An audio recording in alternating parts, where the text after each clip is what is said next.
Welcome everybody to the latest Street Badass live stream, coming at you live from Buenos Aires, Argentina today. And we're going to have a couple of people here on from California pretty quick. So we have live stream here with special guest Julia Dean. So let's go ahead and see if we can find my co-host for today. There she is. It's Kei. So Kei, I'm going to invite you on right now. 1 second.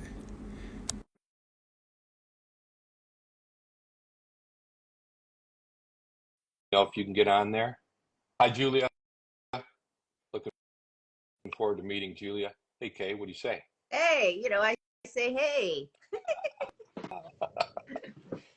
So I'm lucky enough to have like the sun out here. And that's typically not the way it goes for me because I'm usually over in France when I do these and it's nighttime. So I've got like this beautiful sun coming on here. So I'm sitting next to the window. So I'm pretty stoked about that. Okay, maybe you get a nice little sunset golden hour glow on you soon. Well, I got to have something happen in there because I've got a face made for radio. Hey, so how's everything going out in California? It's going well. Here the cool thing and how I even found our guest today was that I became part of a collective, a street collective that she has started. When a few of my photos got accepted to a show that she puts on in April. And so I asked her after I got my photos chosen, not before, not as a bribe in any way, shape, or form. Hey, congratulations on that. Sounds very exciting. I know that she does some really interesting shows, and I'm looking forward to hearing about that. And it'd be interesting to have somebody who's out in California as well. So let me see if I can find Julia real quick. 1 moment here. Let's see if she came on. And if she didn't, I think I saw her a little bit earlier. Oh, I did. I see her. She's there. We just have to. So Julia has to just accept the invitation you sent her. Looking for her there. Oh, my holder's a little wonky too. All right. So you've been invited, Julia. Got to click the accept. Oh, there she is. Accept. Hi, Julia. Hi there. How are you? Good. Can you hear me? Yes.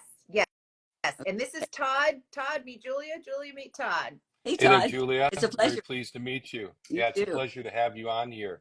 Hey, I've got to say, going through your photos, it was like taking a trip around the world. And I mean, you've been everywhere. Well, and I think if I remember correctly, it was like over 45 countries. Something like that. Wow. Yeah. But there's a lot more. Hey, so there's a lot, there's a lot more than that. Yeah, I was going to say, how many countries actually are there? I think there's about 90, something like that, by UN. Well, you got pretty close to the halfway mark, if not past it. So that's pretty good. Here we go. Todd travels around the world a lot as well, so maybe you two could go through your where have you beens. Hey, so let me ask you this: so you started traveling pretty early. Did they have airline points and everything like that when you started traveling? I know this isn't photography related, but it's just interesting to hear out when. I often went on those like courier things, and so you carried things for somebody, and you got on a lot cheaper, and so I don't think points existed though. That was the thing of the future. You know what? Wheels didn't exist on the luggage either, so my poor back all years. Yeah, that's rough. I should have been the one to invent wheels. I hope you were traveling light. No, I never do. That's my problem. In India, I was carrying 85 pounds of gear on my back, and it was a lot of weight, and so I wasn't every day because I could leave at places, but it was a lot of weight, and so that was. It was because I was there for 6 months, and so that's why I had. Julie, you probably weigh about 85 pounds. I've seen you in person. Yeah, I weigh I guess about 30 pounds more. Not quite. something like that. Hey, so Julia, could you tell us about how you got started in photography? I think that you've been shooting, if I remember, from about 1975 or so. Yes, I was in college at that time, and that's when I started taking pictures and in a journalism class, a photojournalism class that I had signed up for.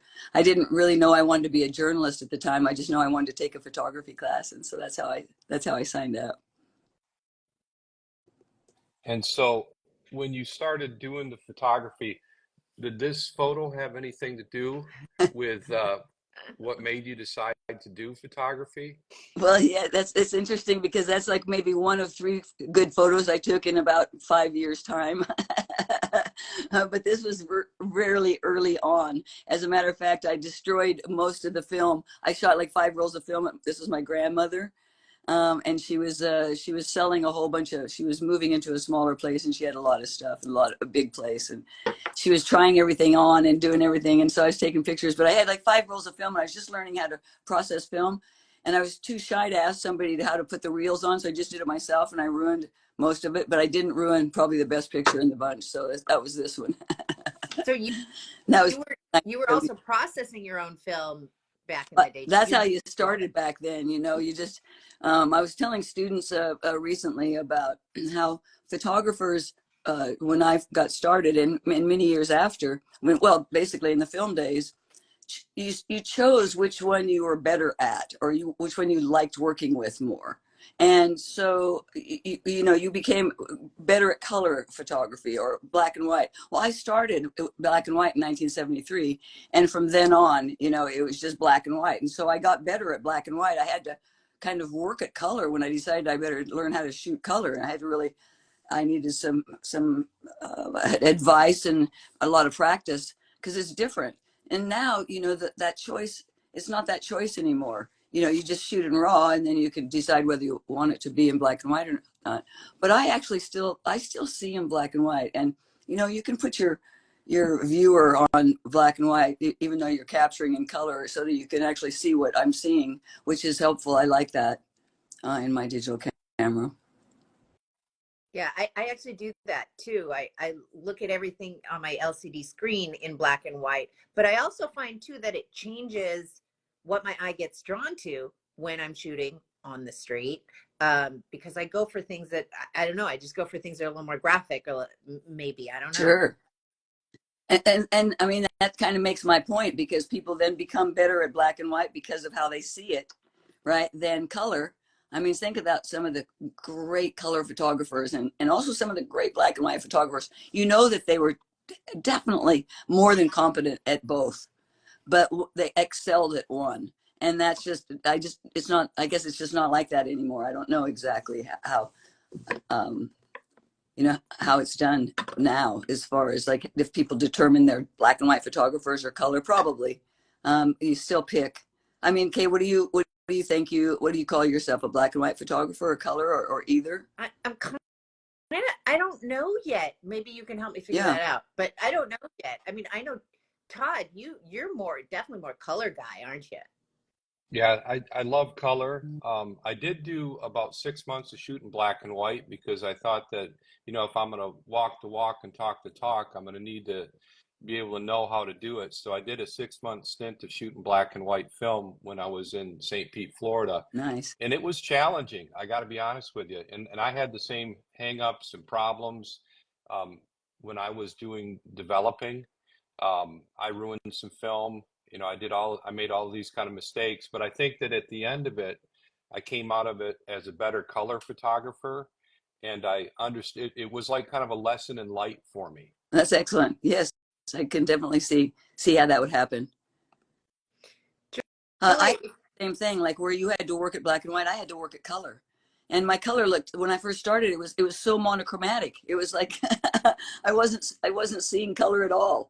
And then I went to India, and actually Monhegan Island was my first place where I had to really shoot a project in color. And I got better. And then by the time I went to India to work on that second book, then I was better because I had some experience at it. But yeah, it takes time to learn it.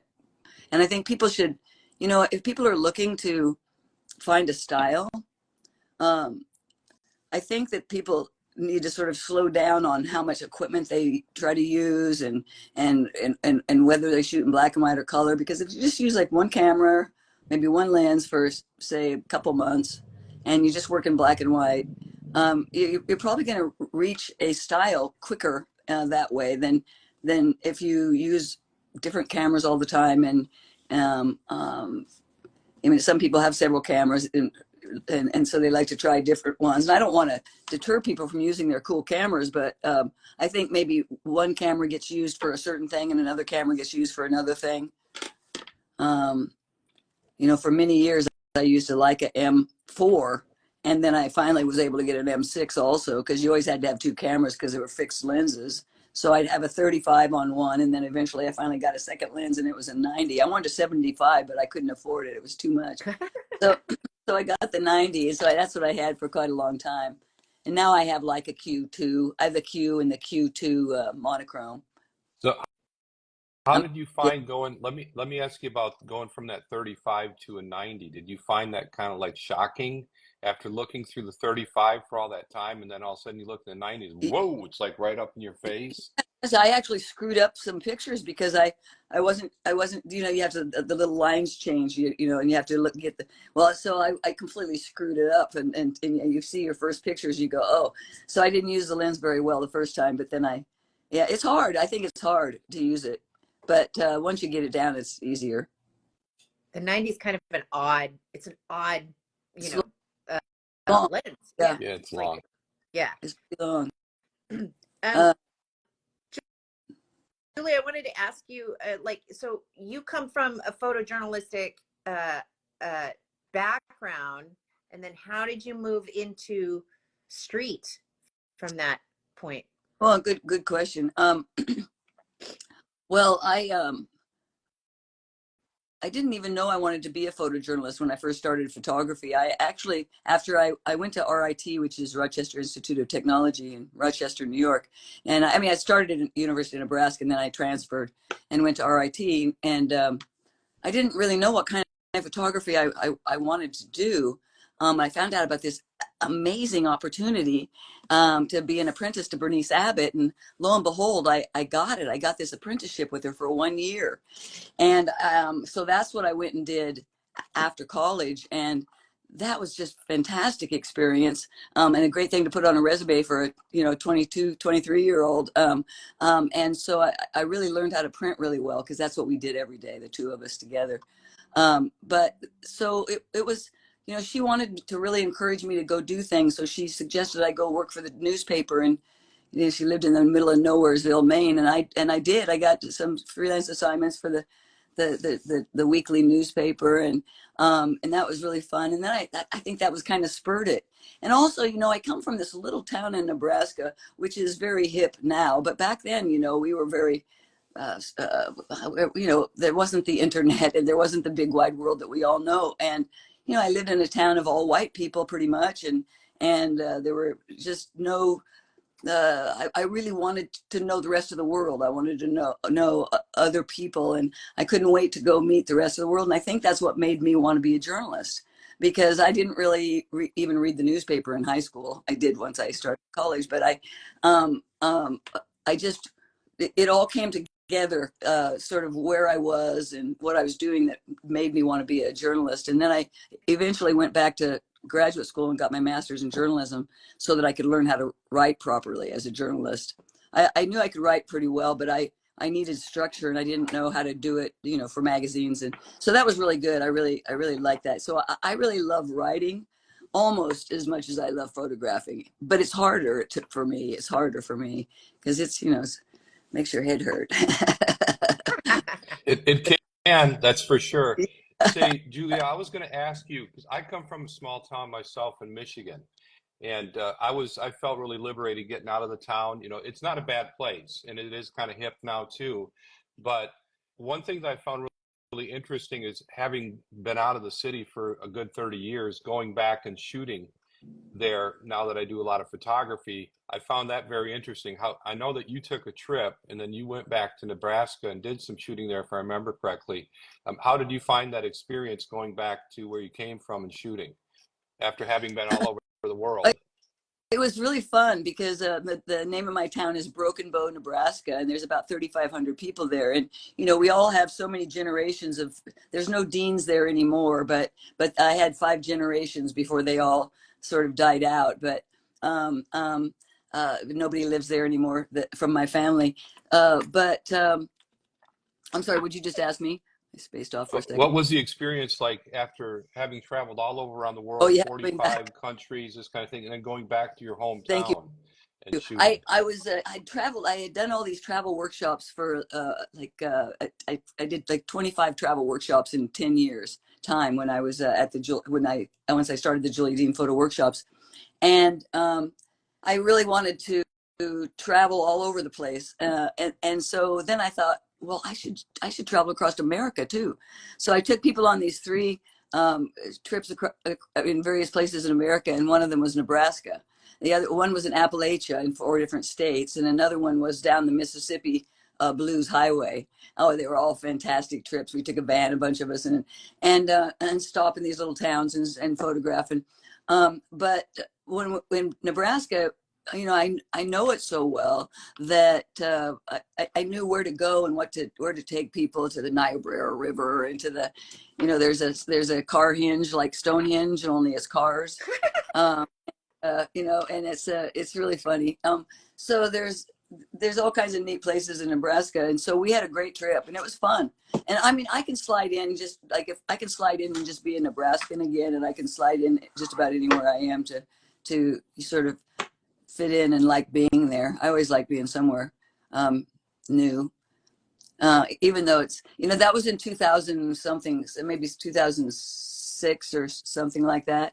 I can't remember, but I graduated from high school in 1973. So I've been back there a few times, but I haven't lived there since then. So it's been a Do you while. It was fun to go. do you find your Nebraska accent gets stronger when you're I'm back home? sure it must. I'm sure, but I just don't go back enough. You can hear it in my brother lives in Nebraska, and you can hear it in him more than me now, just because I've lived in all these different places. But yeah, different word. I say words differently. Certain words are different too. Like we used to call something a bag a sack, Right. that kind of thing. So there's those kind of differences too in different state from state. It's kind of funny. And I think this is from one of your trips across the country, and I really found this amazing photo. This is actually why I put this in the front, because I found this photo to be really, really strong and really interesting. And I think there's probably a story behind it, but I'm guessing that he's a coal miner or something like that. Yes, Can you tell us a he is. little bit about this? Yes, yes. Well, so this was the Appalachia trip. That I was so that one of the 3 Americana trips that I took people on, and we ended up in this place, and we stopped at like a 7-Eleven type place, and we were all running in to do one thing or another, and we came out, and he was just standing there like that, and he'd just gotten off work, because this is what happens when men get off work there. They just come and they've got suit on their face and everything, and I mean, he was so strikingly handsome. I don't really ever, I don't, and I shouldn't say ever, I rarely ask people if I can take their picture. I just kind of slide in and do it and hope they don't mind.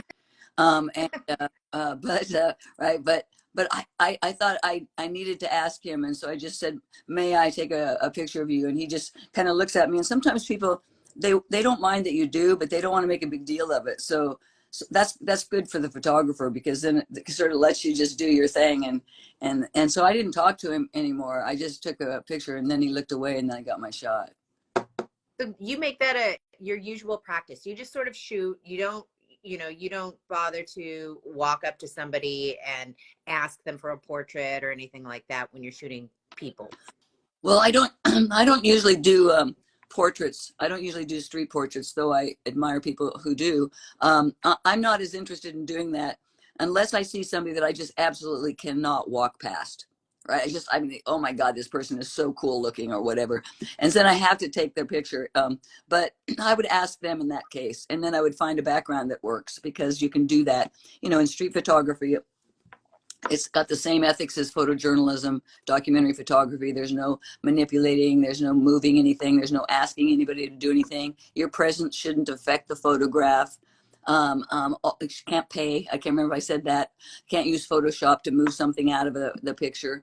It's all the same. It's all the same ethics. And so um, I think that that's really important. I mean, I'm sort of getting off topic, but I think that's really important for people to understand about street photography. So as far as asking people goes, I don't. Somebody asked me once, well, don't you feel bad about photographing vulnerable people? And I looked at him and I said, I don't photograph vulnerable people. I think everybody would like the photographs I take of them. You know, for the most part, I think everybody would. And that's my intention, is to, you know, Henry Cartier-Bresson has this quote that I share with everybody I meet that has anything to do with my street classes or street collective. And that's, you shouldn't photograph people in distress. You must honor all persons or people. I can't remember how it goes, but you must honor all people. And I really believe that. So, you know, with the exception of the story that I did about Jose, who's been my friend now for 10 years, I sort of, my intention was to help his life as much as I could. And so I did a story on him. Otherwise, I don't photograph homeless people or people that are in distress or people that you know, I can't imagine putting my $5,000 camera in front of somebody's face, you know, if they're homeless. It's just, it's not right unless they really would feel good. Like if they ask you, and they don't want money for it and it would make them feel good, I guess that's okay. But that's never happened to me. So, what were you showing me there, Kay? Yeah, no, I was just I think showing some that's of the Jose, pictures right? Oh, of yeah, Jose. You're because you sorry. photographed him between like 2014 to gosh, the present. Are you still photographing Yeah. him? It's Well, you know, I see, and that's an old one. I love that. I started photographing him in 2014, and he's a subject that I found on the streets. And you know, Kay, yesterday we were talking about finding a project while you're on the street doing your street photography. Well, that's how I met Jose, because I was in the Flower District, which is where he lives. And I went into this very colorful alley. It led me down there because it was like a big joker at the end that was 10 feet tall, and there was Jose, and we met. And then so every time I would take my students to the Flower District, which was anywhere from 3 to 6 times a year, I'd always go in and say hi to him, and he'd just let me follow him around and take his pictures. He just didn't even care, you know what. And I'd have a couple students with me, and they'd take pictures too. You know, but we didn't really photograph anybody else because Jose gave us permission to photograph him. And then and right before the pandemic, I really wanted to do a more in-depth story, and I actually wanted to do interviews and write a story as well. So I was just about to go ask Jose, because I see him every week. I go see him still every week, and but I was just about to ask him if I could do a more in-depth story about him rather than just these pictures. I mean, the pictures that I got were always nice, like the ones you just showed. Those were from those times, but I really wanted to show it more in depth. And he said to me before I even asked, he said, Julie, he calls me, you must tell people my story. And I went, great. That's a great idea. So that's what I I've been. couldn't agree more. Yeah. So I'm pretty well done with the story. Like, I got so lucky, and this magazine in Spain did like a 40-page spread with, or no, a 20-page spread with like 40 photographs of Jose and my 3,500 word story. wow. And so I was able to give that to Jose, which was like, oh, it meant so much to me, and him, because there he was validated and honored, and and so that was cool. So that's kind of why the story's kind of done, unless something were to change, like if he were to go back to Mexico, or which he talks about, or make a change by moving in somewhere, or you know, that kind of thing. Otherwise, I mean, I always have my camera with me 24/7, no matter what. But so I always have it with me when I'm with him. So if there's a picture to be taken, I take it. But you know, I haven't gotten anything new. You know, recently. Mm. Hey, say, we've got a question from Beyond Ithaca. Now, this involves, I know that you shoot a lot of black and white photography, And Beyond Ithaca wants to know, what was the most demanding part of shifting to color for you? Oh, good question. Well, in my case, honest to God, I think it was seeing the color, because I like all the first pictures that I took were like monochromatic. So I was seeing the subjects, but I wasn't landing on the color. So I think that if you learn how to do both, then you've got a good color picture. You know, if you can see the color and then you can also see the subject matter and the composition. I was just seeing the subject matter and the composition, I think, and not paying attention to the color.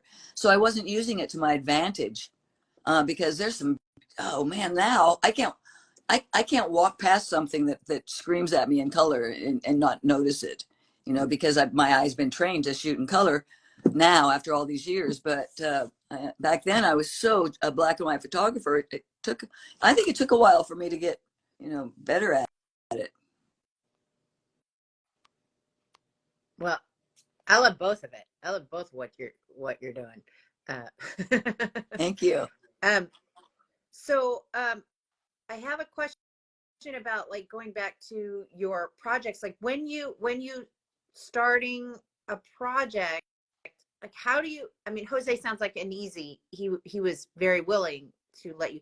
But you mentioned yesterday that you saw somebody, and you pulled over and approached him about a project. What do you say to these people when you were starting? You say, I want to follow you. I want to be around you for however long. Well, in the case of the story that you and I talked about yesterday, this guy was on a unicycle juggling downtown at the exit of an off ramp at Alicio Street downtown, right? And I was on Alameda, and I was driving, and I was in a hurry because I was leaving town, but I was driving somewhere, to get gas, I think, on Alameda, and I see this, and I went, oh my goodness! So I I drove and drove and drove looking for parking, but there was no parking anywhere. They're like 3 blocks away. I ran so fast, I thought I was going to have a heart attack, and I got there, and he was still there doing his thing. So I was able to then ask him, because he has to get down when the light turns green, he has to move. So he doesn't speak much English, and I don't speak much Spanish, but he was able to tell me that he had been here for 3 months. And that sparked an interest in me, because I've met illegal immigrants that have been here for years, or, I'm interested in everybody's story. But that one particularly interested me because I thought, oh, I want to see what it's like the first year of being here, the whole first year. Now I missed the first 3 months, darn it. But now I can get, the rest of the year. And so I can do his whole first year. So he amazingly, even though he's only been here 3 months, he had a business card with his Instagram address and his email address and all this kind of stuff. And so I had to run off, and I got a few pictures, a couple of pretty good pictures that I knew he would like anyway. And so when I was able, I sent them to him and via email. And then I asked him, I said, I'm really interested in your story, especially because you're just here 3 months. And I really want to tell your story of your first year in America and your first year in LA. And he wrote back and said yes. So I'm having coffee with him on Wednesday morning, and I'm taking an interpreter so that my interpreter, Lisa, can tell him everything that I want to do and what I have in mind, so he completely understands what I'm going to do. And then language isn't a problem, because if he understands my intention, I just show up and he knows he doesn't even have to talk to me, because I'm just there to take pictures. I'm not, until I need to start writing things down, then I need an interpreter again. So I'm pretty excited about this story. And I think that was just, I've been looking for a story for a while, and so I had it in my mind, and I think maybe you can, if you're looking for a project, there's different ways to do it. Just people that you meet on the street sometimes, like that, and other ideas that we talked about yesterday too, and with the collective. But I've never been shy about talking to people I don't know. And I think I'm lucky about that. And I think that comes from coming from a small town. I think my parents taught me to be nice to strangers, not the other way around. You know, this is what you do when you're a small, you're right. I think that it's easy for me to sort of slide into a community. I lived in a village in India for 2 months, and I lived on Monhegan Island off and on for a year, a total of 4 months. And you know, you have to sort of blend into the community in whatever way. I really love doing that. So it's pretty easy for me to I'm a person who embraces change, and I've moved so many times, and you know, it's just kind of ridiculous. But uh, I like new things. I like experiencing new things. Hey, so there was an interesting thing that I read about you when I was researching you for the Street Badass Live. I know that you were in Peru and you were still shooting film at that time, and there was an incident there that caused you to start shooting digital. Now, the thing that makes you can tell us about the incident, but I wonder if you hadn't had the incident, how much longer you would have continued with film. You know, that's such a good question. I don't know, because when I finally did change over, which was 2008, like June 2008, that was kind of, you know, some years past everybody else, and my staff at the time gave me a get well card because they they could, but I thought something was wrong with me because I was moving on from film to digital. But my Leica, yeah, my focusing ring broke on my 35 millimeter, my rangefinder, my Leica rangefinder, and I had a 35 millimeter lens on it, so I couldn't use it, and so I used the Canon 10D that Canon had given me at the time, and that was the first time I'd ever used a digital camera. And I got two quite good shots, so really good shots, and so I came home going, well, geez, it sure was a lot cheaper, you know, doing a digital than it was a film. So like that's what it took, I guess. Nice. You had some intervention from above, maybe, I with think so. that lens going. Yeah, So now I understand that you shoot a Leica. What do you have, a Q and a Q2 monochrome? correct. Um, Yeah, how do you like the 28 millimeter? Not to get too much into gear and sure. everything, but I'm a Well, 28 millimeter nut. I've got the original Q, and like that's what I I have. just I love that original Q. I think is like one of the high points for Leica. It's just such a killer camera, I love it. and the other ones are great too. Don't get me wrong, but that camera like is just a street machine and a documentary machine, I'd imagine. I love it. And here's the thing about that lens. I've never used a 28 before. I mean, I had a 16 to 35 zoom for many years, right? So I was on 28, I'm sure, many times, but I didn't. But I've never used a fixed 28 in my whole life. 50 years of photography now, and I when I got that cue, I had to get a little braver. I'm pretty brave to get, you know, in people's faces, but you got to get even braver in people's faces. And now I'm now I probably feel like a 35 is too far away or something. I don't know. I used a 35 for years, 35 millimeter lens. So, but I just use whatever I have, and that's what I happen to have right now. So you got to get good at it. You know, you got to use it to its best. I love them Right. both.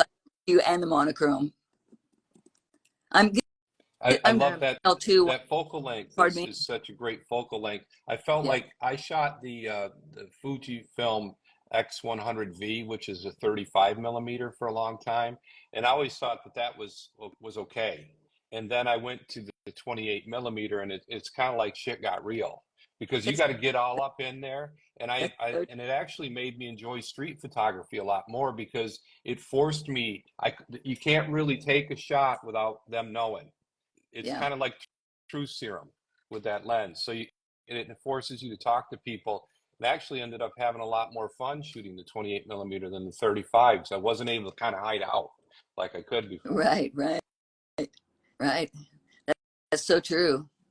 I love it though because I want people to know I'm there. I just want them to not care, and that's the best moment. Then that's happened to That's the me. trick though, right there. What's that? That's That's a balance the right trick. there. Yeah, that's what I do pretty well. I think it has to do with it's nice that people don't notice me because you know, I'm not very tall, and so I can kind of slide in, and so I can be around for a while, and then they'll notice me, and then they don't care, and then I know when they do care, and then I get the heck out.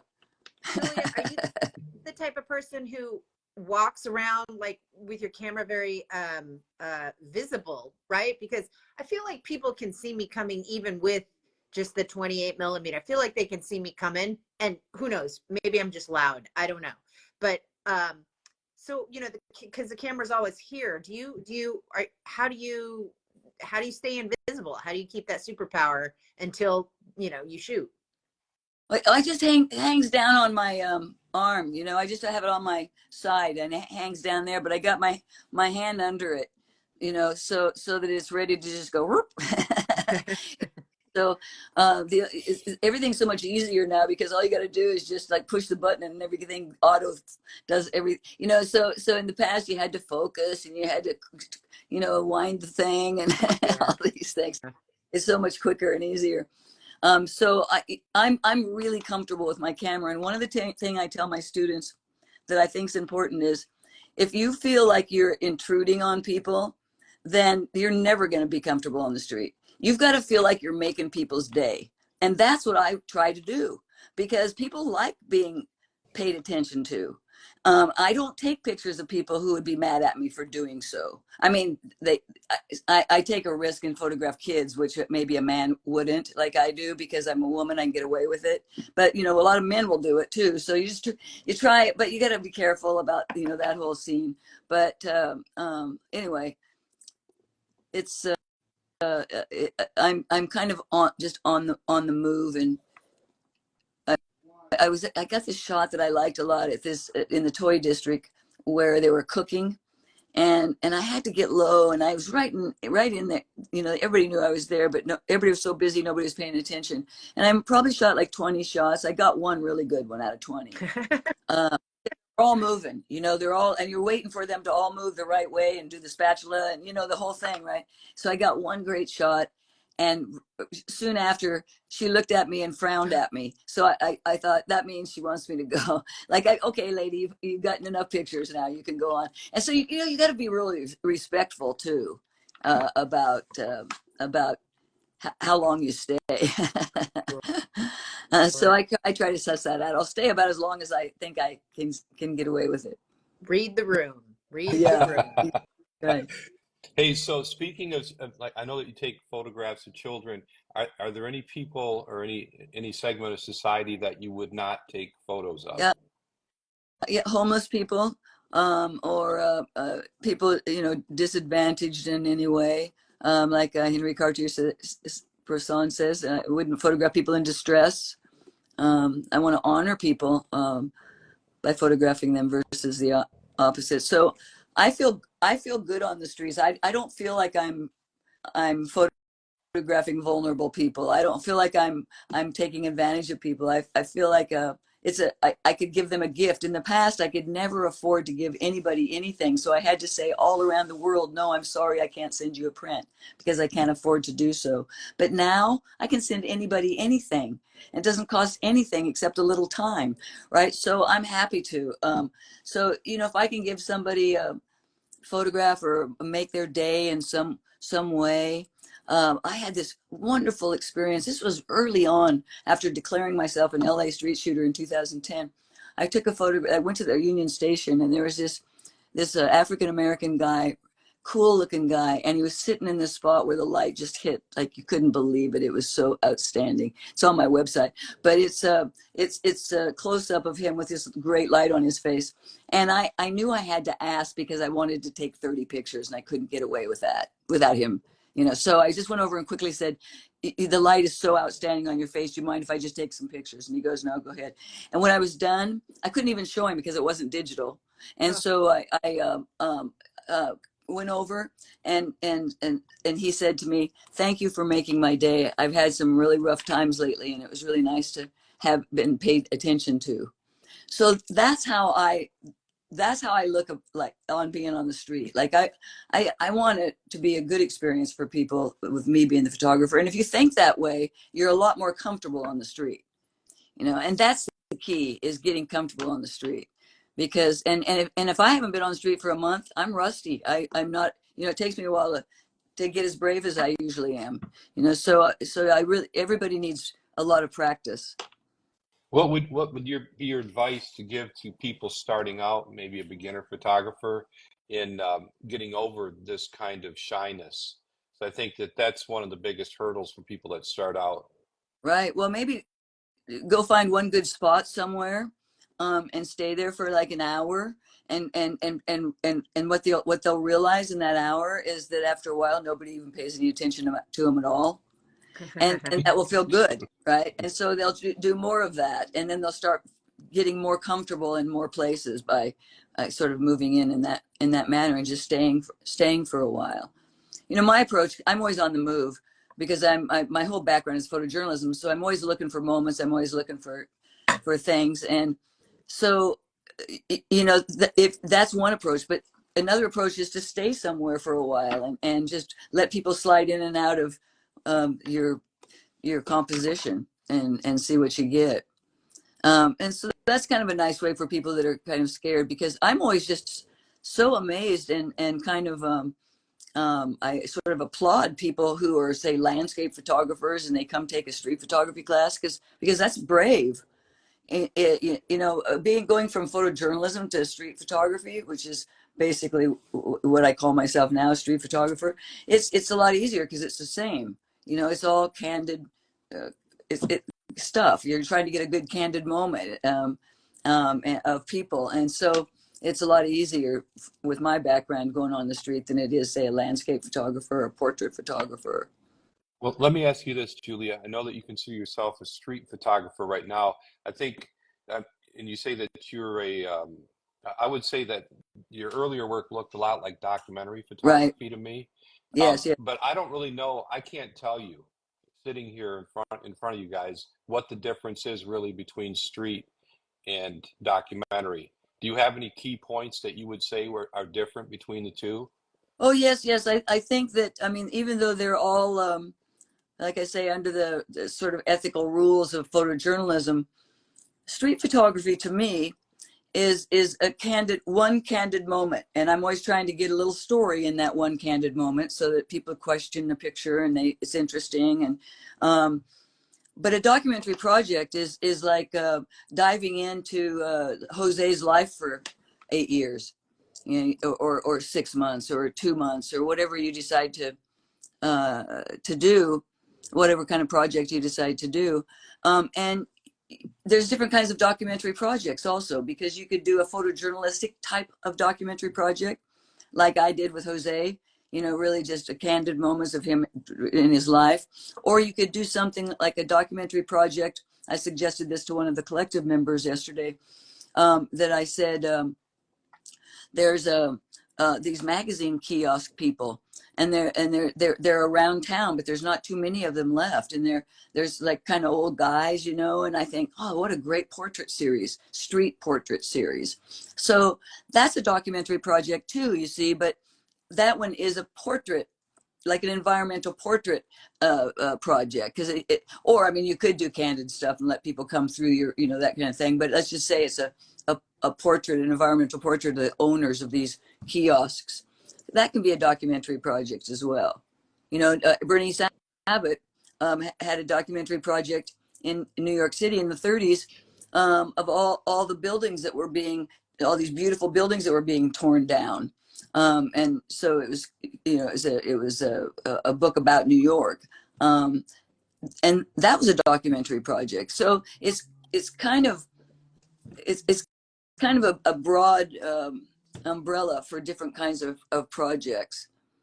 But I also think too, and you may have, I think you touched on this, is that documentary projects might delve into a subject, or you know, maybe long term. It may only be a few days. Like if like you were talking about the newsstand guys, you can go and take portraits of them. Like if you were really adventurous, you could bang those out, you know, in a day, right?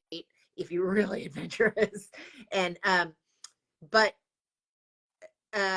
documentary doesn't necessarily have to have people in them, whereby I think street, my personal feeling is that street has to have some human element to it, or else you're just doing what I do, which is location photographs. Right, right. Yeah, I agree with you about, yeah, I do too. It's all, to me, it's candid moments in the street with people in them. Yeah.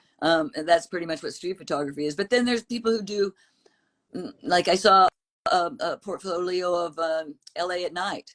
And so it's a documentary project. It's just not a photojournalistic documentary project. You see, there's kind of a difference there. And I prefer photojournalistic documentary projects because then I can really dive in and do a person's story. And you know, if you do something and like let's say you take one of the guys that is on Hollywood Boulevard dressed in Spider-Man's outfit, and you decide you want to do a story on him about his whole life, not just on the street of Spider-Man, which I would do for 25 years. But it's like you could show it as a 5-day story, which becomes like a picture story. Or you could spend a year with this guy and then it becomes a documentary project. So documentary projects are generally considered longer projects, where you could do a picture story like that about the Spider-Man guy. You could do it in a week or even a couple of days if you really spent like 2 full days with him, because you could probably, you know, get morning, noon, and night of what he does. So then it becomes kind of, see what you're saying. You almost want to peel back more than just the surface layer. right. Yeah. Really great way. In order to get into a documentary project, visual project. I would have to agree with you, Kate, that street photography, to me, typically will have people in it. But I also want to say that I don't think that there are many photos out there that aren't improved by the presence of a dog or a cat. I just had to say that. That's all. Sorry about going there. I'm with. No. And what you do, you get those great dog shots, Todd, and I love seeing them. And that's pretty fun. It's so much fun because they're on the street, you know? Dogs. It's hard not to steal those dogs because I love those dogs. They're so cool. Hey, I was going to ask you, Julia. Now you have a thing, and this was really super interesting when I saw this. You do a thing. I just want to make sure I get this right. Projecting LA. So tell us a little bit about that, because that's really exciting. This is so exciting. I have what's called. I started a couple of years ago. I started what's called the LA Project, and basically what it is, it's an umbrella for the things that I have to offer photographers. And some are my classes. I teach street and documentary classes. Second is a collective that Kei is a new member of, and that is co-directed by my friend Daniel Sackheim. And then the third thing is Projecting LA, and that's this big outdoor presentation that we put on. And Dan Sackheim is the producer. Josh Stern is the other producer. And then I have a team of, I call them the Magnificent Seven, including those two guys, who helps put this whole thing on. But it's photographs. I invited half the people in as special guests. And then the other half got invited in by a jury. They got selected. Yeah. That's how Kei got her work in. And so basically 33 photographers get to show like anywhere from 10 to 20 photographs each. And it's all street photography, photojournalism, documentary projects, and it's all about in LA. It's all about LA, everything, so we've got news, there's 3 LA Times photographers that are on the that were selected and invited.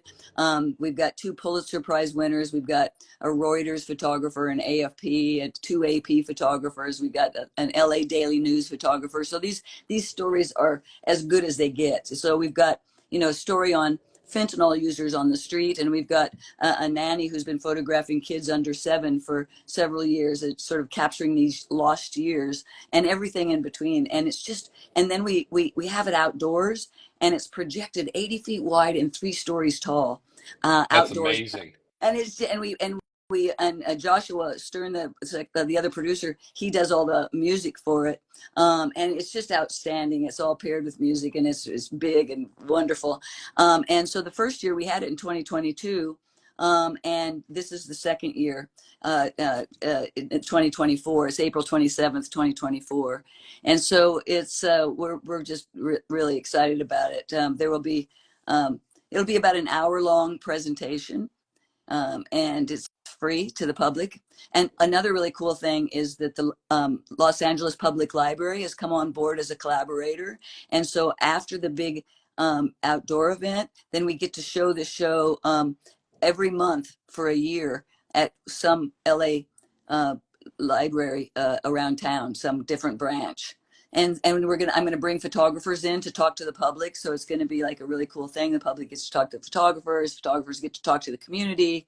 So that it's all very, very exciting. And so we're still raising money. Oh, we still have more to raise, but we'll do it. And everybody needs to put it on their calendar, April 27th. Hey, Julia, how do you find a projector that does 3 stories? That's insane. You just gonna get that at Best Buy? It's about an $8,000 rental, basically. By the time you get the projector itself and everything it takes to house it and run it.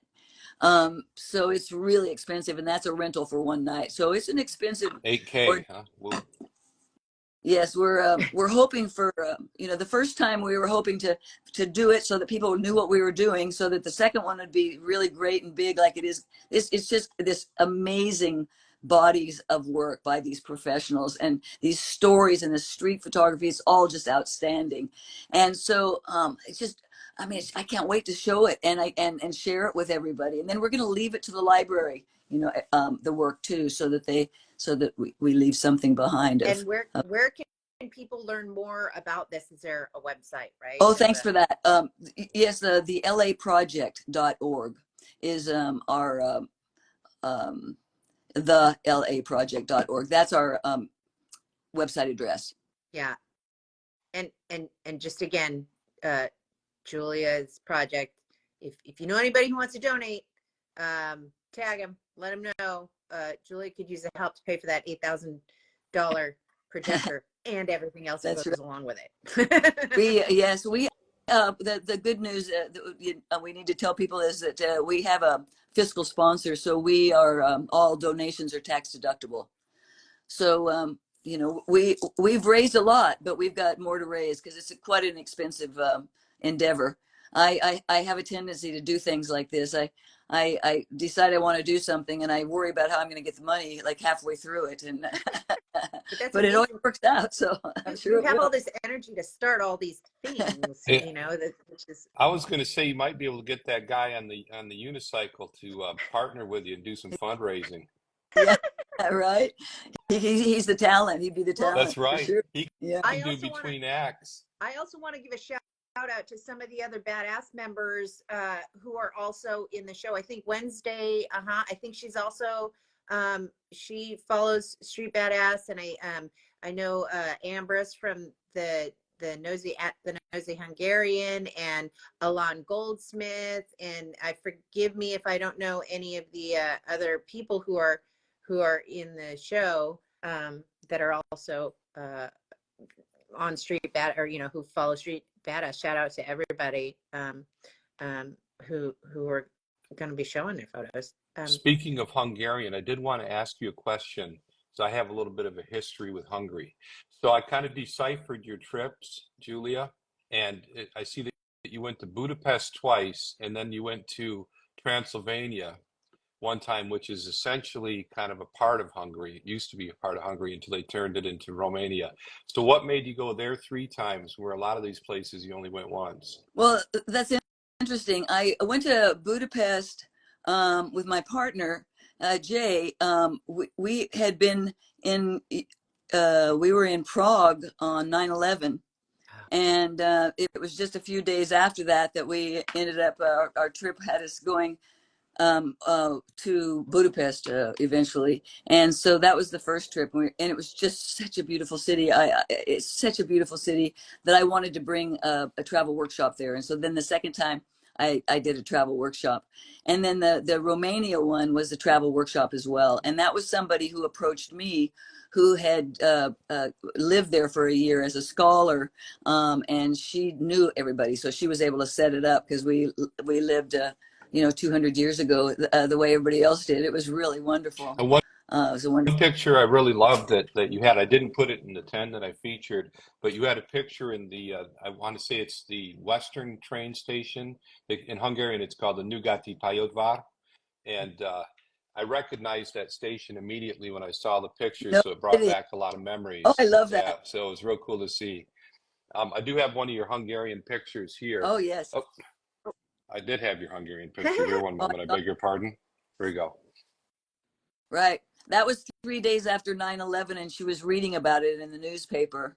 I photographed Mm. her for 3 hours on the train. I was sitting diagonal at her, and I had my camera in my lap and at my eye for 3 straight hours. Well, And know what that's telling me, though, Julie, is it's telling me that you were doing international travel. So I don't think there's anywhere in Hungary that you can go that takes 3 hours. It's not that big. yeah, we were Hey, we had a quick going question. from Prague. Oh, Mm, Prague to yeah. Budapest. Hey, we have a question here from Scarlett about the LA Street Collective. Is that something that people can apply to, or Yes, is yes, that invite absolutely. only, or what would they have to do if somebody wanted to join or apply? Thank you for asking. You can go on to our website, the LA Project. Oh wait, sorry. Go to this. I've got 3 websites. One is called our collective is called Street LA. So Okay, streetla.org. You'll okay. find you'll find the application information on there. It's probably on the LA Project too. And all this stuff is on juliadean.com also. So those 3 websites. And if not, then you can contact me, and I'll give you the right address. Yeah, Julie's got a great website. Go and check that out, you guys. Yeah. Thank you. And I know we're getting close to the end of the hour, but I wanted to make note that you recently also got, a spread recently and won a prize for this photo, the kiss that you took. I'll try to pull it up. You want to talk a little bit more Sure. about? I was really pleased. I don't enter contests too often because they add up, and so but I just decided I really like what All About Photo does, and so I decided that I would enter their street issue, and I got a second place prize, and I went, okay, great. And it said $300. I went, oh good, because I spent 100 getting, entering, and I was like, money back. I was all happy about that. And then I found out that that they were going to do like an 8-page spread with like 20 photos. They did like 20 photos. So it was really nice. And I just got the magazines. Sandrine is one of the ones that runs it. And she just sent me the magazine, and it's so nice to see stuff in print, because that's what the old days always used to be about. But, now most things are online, but which is nice too. But, oh, there's nothing like having it in print right in front of you. Nothing like holding it in your hands. It Right? almost brings tears to your eyes when you hold on to that It's photo. You're true. like, it's real. It's Yeah. not just something on that tablet or my computer. Hey, so Julia, we got to wrap it up. We get an hour on these, and if we go over, then bad things can happen Oh, we because don't of want that. Instagram. Yeah. So thanks so much for coming on. Great to talk to you. Thanks, Kay, for coming on Thank you. as well. Appreciate talking to you guys on this Sunday. And we'll have this one in its entirety in the video section of Street Badass on Instagram. So if you didn't see the whole deal, you can come in and watch it anytime. So thanks very much, Thank guys, and have a great day. you so much Thank you, for inviting me. Julia. Thanks, Appreciate it. Todd. Bye bye. Bye, guys. Bye. Bye-bye. Thank you.